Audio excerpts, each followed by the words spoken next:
Un vendredi après-midi à l'IUT de Tours. Alors que certains partent en week-end, c'est l'heure de l'emménagement pour ces 4 étudiants.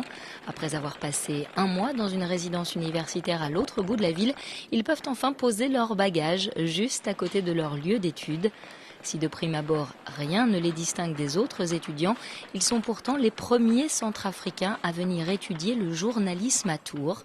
Parmi eux, Suzanne, 31 ans, maman de 3 enfants.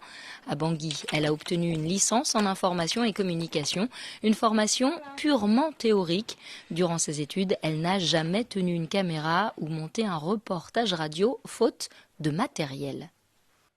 Quand nous sommes arrivés pour la première fois, déjà le local, le matériel journalistique, tout y est. Quand on a vu ça, on s'est dit, mais vraiment, nous sommes en retard, que Dieu nous aide. Vraiment, quand j'ai vu comment la manière à laquelle les journalistes exercent leur métier. Et une autre chose qui m'a vraiment impressionnée, c'est la qualité de l'information qui est diffusée vraiment sur le sol français.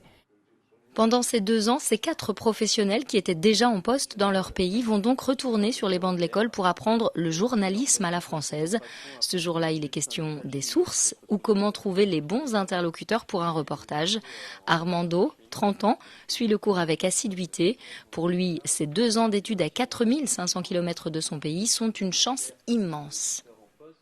C'est d'abord un atout pour moi, mais aussi pour mon pays, et répartir au pays, beaucoup plus soutenir mon pays, soutenir les jeunes générations de journalistes qui arrivent et faire le métier dans le respect des règles de l'art. Ce partenariat est le début d'une collaboration qui se veut pérenne entre l'école de journalisme de Tours et l'université de Bangui. Chaque année, des étudiants centrafricains seront accueillis en première et deuxième année de master, mais ils ne seront pas les seuls. Il y en a 5 là, qui vont arriver en décembre et qui vont se former pendant 4 mois à la radio et à la télévision spécifiquement.